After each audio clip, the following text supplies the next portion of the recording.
Hello everyone, আসসালামু আলাইকুম। সবাইকে নতুন আরেকটি ভিডিও নিয়ে হাজির হয়ে গেলাম। আজকে একটি নতুন ক্যানভাসে পেন্টিং করতেছি।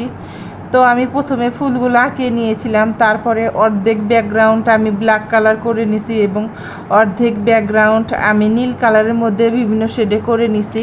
যেহেতু আজকে আমি টেক্সচার ফ্লাওয়ার পেন্টিং করতেছি এবং এই টেক্সচার ফ্লাওয়ার পেন্টিংটি যদি তোমাদের কাছে ভালো লাগে অবশ্যই তোমরা এটা অর্ডার করতে পারো। আমি এই পেন্টিংটার প্রি অর্ডার নিব। তো যাই হোক, পেন্টিংয়ে চলে যাই। তো তারপরে হচ্ছে আমি টেক্সচারটা দিয়ে নিছি। টেক্সচারটা দেওয়ার পরে এভাবে করে আমি তুলি দিয়ে ব্লেন্ড করে নিচ্ছি। তারপরে হচ্ছে আমি এটাকে কালার করব। তো প্রথমে আমি হচ্ছে ফুলটার হচ্ছে যে বোটাগুলো আছে সেগুলোকে আমি হচ্ছে কালার করে নিচ্ছি। যেহেতু এটাকে আমি নীল ফুল করব সেহেতু যেন ভিতরের মাঝখানটায় যেন ফুটে ওঠে, এটার কারণে আমি হলুদ দিয়েছি।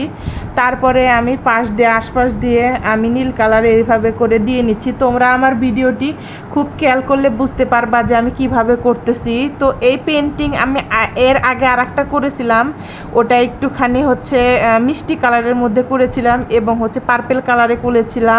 এটা অনেকেই আমাকে বলছে যে তোমার এই পেন্টিংটা অনেক ভালো লাগছে। তো সবার অনেক প্রশংসা শুনছি। তো দেখলাম যে আর একটা টেক্সচার ফ্লাওয়ার পেন্টিং করা যাক। তো আমি এটা নীলের মধ্যে রাখছি, অর্ধেক নীল আর অর্ধেক ব্ল্যাক। তো যাই হোক, তারপরে হচ্ছে নীলের মধ্যে এরকম করে শেড দেওয়ার পরে আমি একটু ব্ল্যাক কালার দিয়ে শেড দিয়ে নিছি।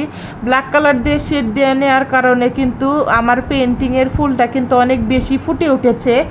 তো আজকের এই পেন্টিংটিতে আমি হচ্ছে আশপাশ দিয়ে যে কালারটা দিছি সেটা হচ্ছে বেলজিয়াম পাউডার, মানে বেলজিয়াম পাউডারটাকে হচ্ছে আমি হচ্ছে গ্লস বার্নিশ দিয়ে মিশিয়ে তারপরে হচ্ছে এরকম একটা করে তারপরে হচ্ছে আমি আশপাশ দিয়ে সব ফুলের চারপাশ দিয়ে আমি এই বেলজিয়াম পাউডারটা ইউজ করতেছি। বেলজিয়াম পাউডারটা আমার কাছে অনেক বেশি ভালো লাগে এবং আমি যতই চাই যে না এটাকে একটু কম কম ফুরাবো, তাও আমার কাছে মানে এত বেশি পড়ে যায় যে মানে আমাকে বেশি ফুরাইতেই হয়। তো যাই হোক, তোমরা পেন্টিংটা কেমন হইতেছে অবশ্যই অবশ্যই কমেন্ট করতে ভুলো না। আর তার পাশে একটা যে পেন্টিং তোমরা দেখতেছিলে ওটাও আমি আজকেই করছি। তো যাই হোক, ওটা করার পরেই আমি এই পেন্টিংয়ের কাজটা ধরছি। তো তারপরে হচ্ছে এভাবে করে আমি গোল্ডেন কালার দিয়ে শেড দিয়ে নিচ্ছি। তো তোমাদের কাছে কেমন লাগতেছে, ভালো লাগলে অবশ্যই আমাকে কমেন্ট করে জানিও। এবং হচ্ছে পাতাগুলোকে আমি সবুজ কালার করে দিছি এবং পাশের নিচের যে দুই ফুলটা আছে সেখানেও আমি কালো কালার দিয়ে শেড দিয়ে নিছি। তো ফাইনাল লুকটা হচ্ছে ক্রিয়েট হয়ে গিয়েছে।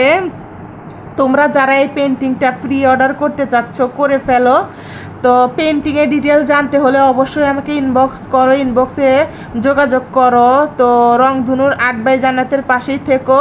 তোমরা আমার ফেসবুক পেজের সাথেই থাকলে আমার নতুন নতুন পেন্টিং তোমরা দেখতে পারবা এবং যারা আমার কাছ থেকে পেন্টিং কিনতে চাচ্ছ তারা আমাকে পিকচার দিয়ে আমাকে জানিও। তো আজকের মতো এখানেই বিদায় নিচ্ছি, আবারও হাজির হয়ে যাব নতুন কোনো ভিডিওতে। ততক্ষণ আমার সাথেই থাকো। আল্লাহ হাফেজ।